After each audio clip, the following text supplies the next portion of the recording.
Hello everyone. So today I'm going to talk about the new VJ base update, which is version 2.15. It's a huge update, so I won't be able to talk about everything, but I'm gonna go over a couple of the major changes or new features and stuff. But definitely check out the changelog to get like more information about it. So to begin with, we can look at the aerial NPCs, which have completely been revamped. To give an example, the turning is now smooth.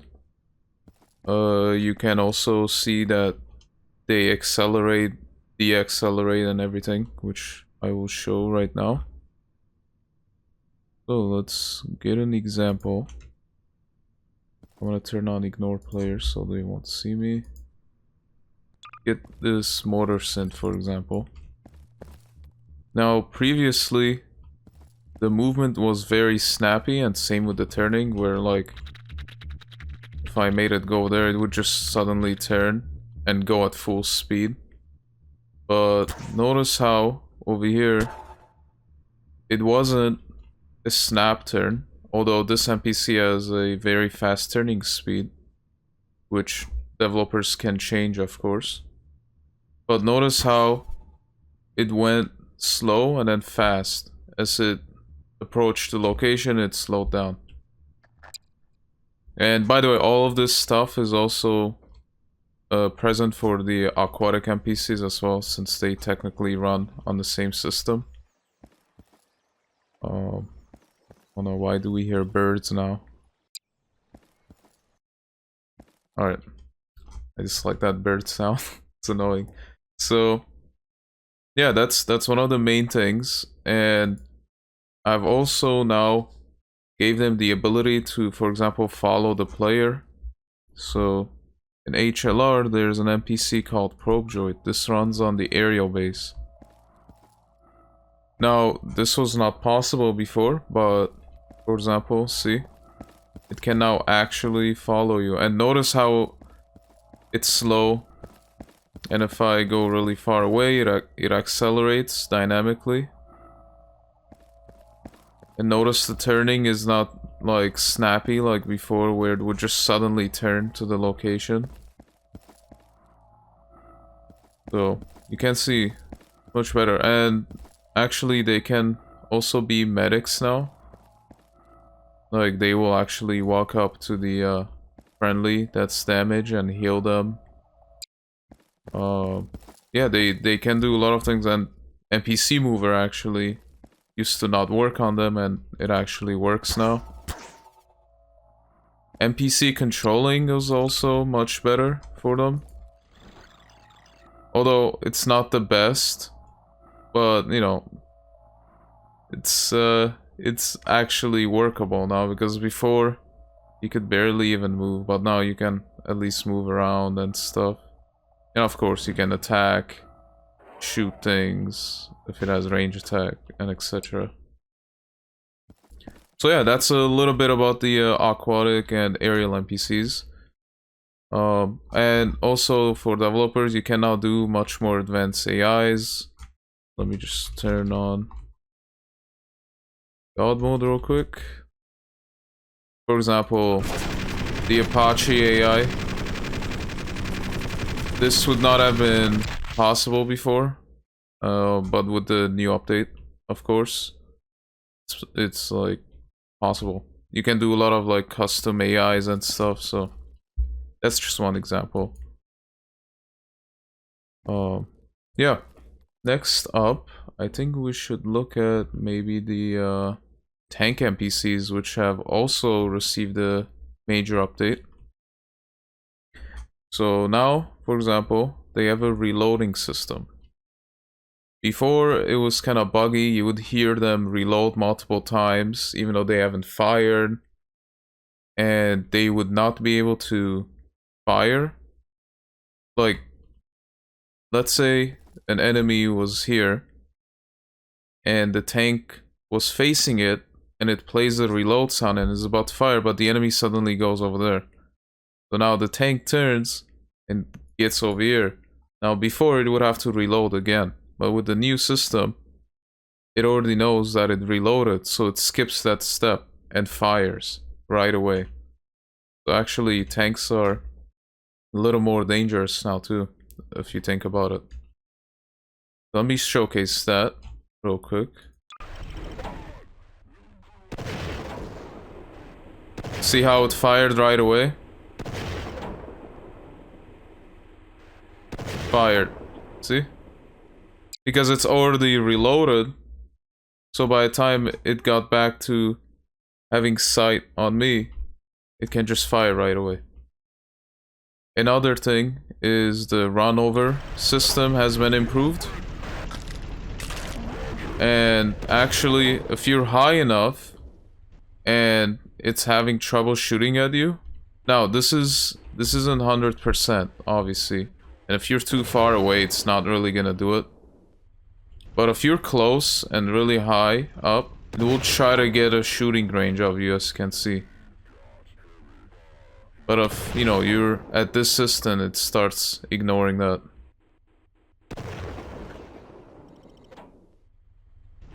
See, it's trying to get a firing range for the gunner. Obviously, it can't go any more back, there's no space, but it attempts to, at least. So, in a lot of cases, you'll see that it's very useful.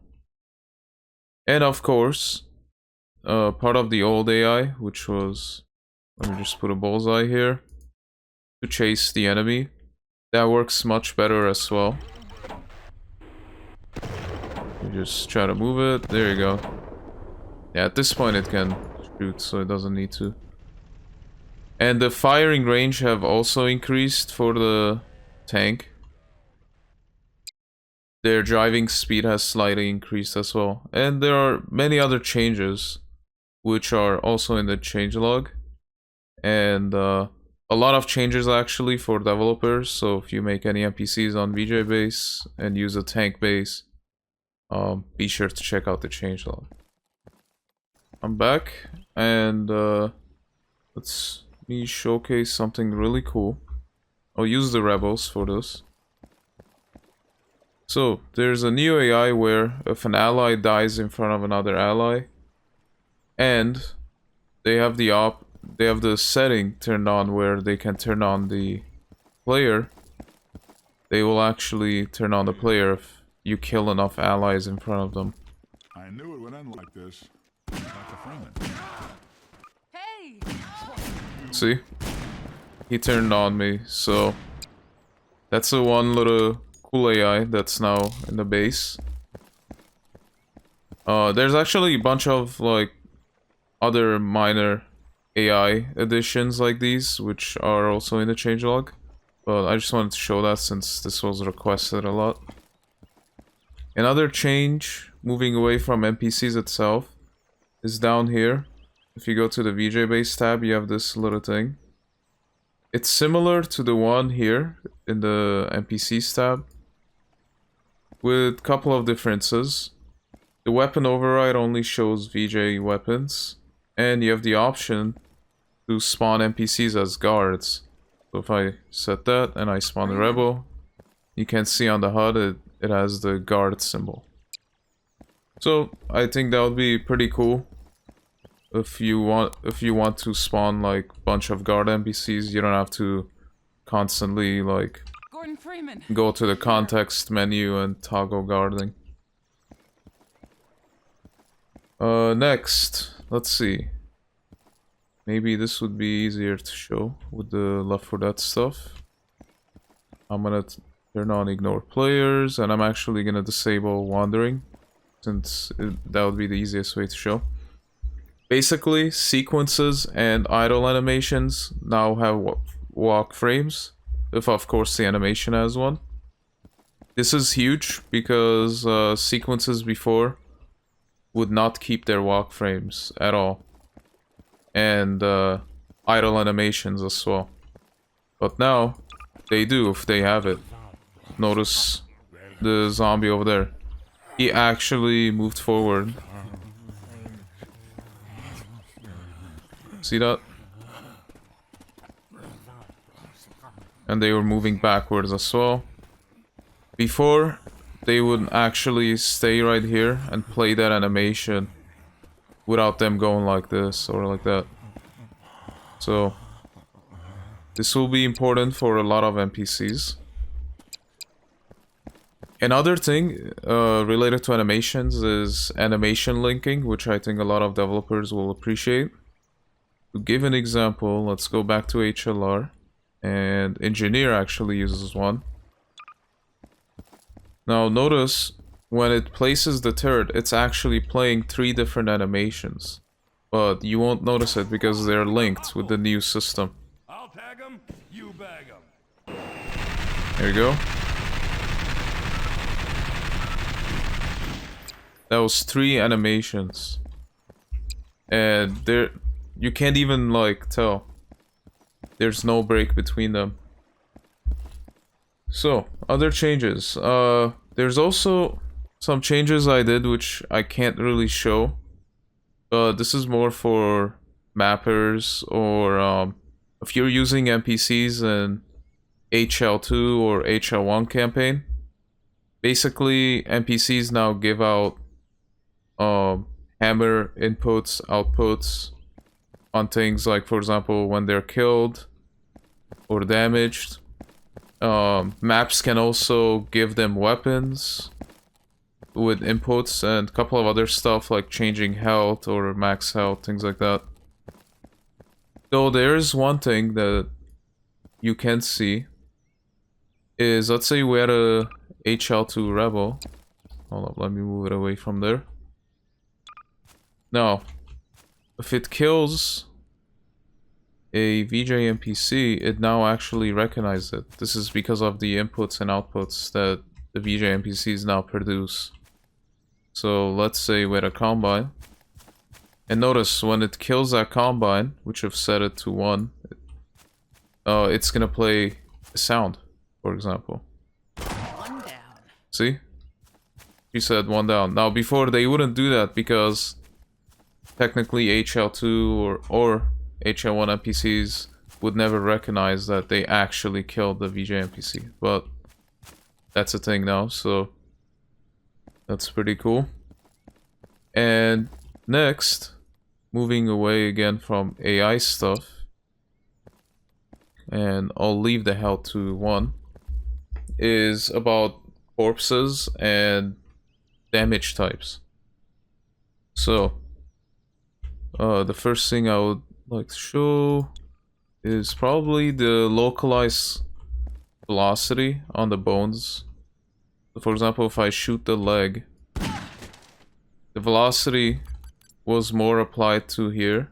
Like, basically the velocity was applied to the whole body, but the position where it was hit, the velocity is much higher, if that makes sense. So, if we do a headshot, if you notice, the velocity on the head was much stronger. So, this is pretty cool. And a lot of changes to the whole body as well when they die. Like, explosions. It's much better. It's much more accurate, I should say. Death animations also keep their velocity if the animation has one. So if, let's say, there was an animation where the NPC, I don't know, flips like this and is supposed to go back like that in the animation, it will actually do that. The corpse will actually, you know, jump all the way back. There was a couple of NPCs that use it, but I can't seem to remember which ones they were to show you guys. But yeah, play around with that. Like, you'll notice a huge difference. And actually, talking about that, let me just clear the console. I've also added a super physgun sport. Let me just enable it. Set to 1. Now you see we have the super physgun. Now before VJ NPCs would get bugged out if you killed one of them with it. But now it actually supports it. Works properly. As you can see.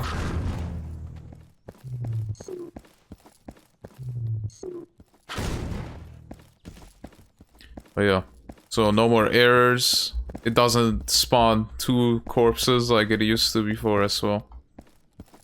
And yeah. I also added different like damage types. Like for example, there are damage types that say always gib, which will trigger the NPC to always gib. As an example would be the Aki from HLR. If I can find it. Here it is. Now, if this kills anything, it has the damage type always gib. And notice it always gibs. If the NPC, of course, has a gib. Now, before this was not possible. Because before you could only pick one damage type. Like, you could only do always gib or damage slash. But now you can actually combine them together and the base will recognize it. Same thing with flinch animations or whatever it might be. So yeah. That's all I got today, guys. Like I said, read the changelog. There's a lot more to this update than I've showed here. But this is just some of the stuff that I can remember off the top of my head. And some things that I think are pretty major. But yeah.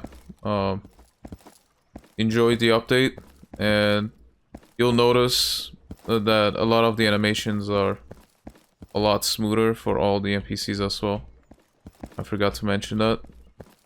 But yeah, thanks for watching, guys.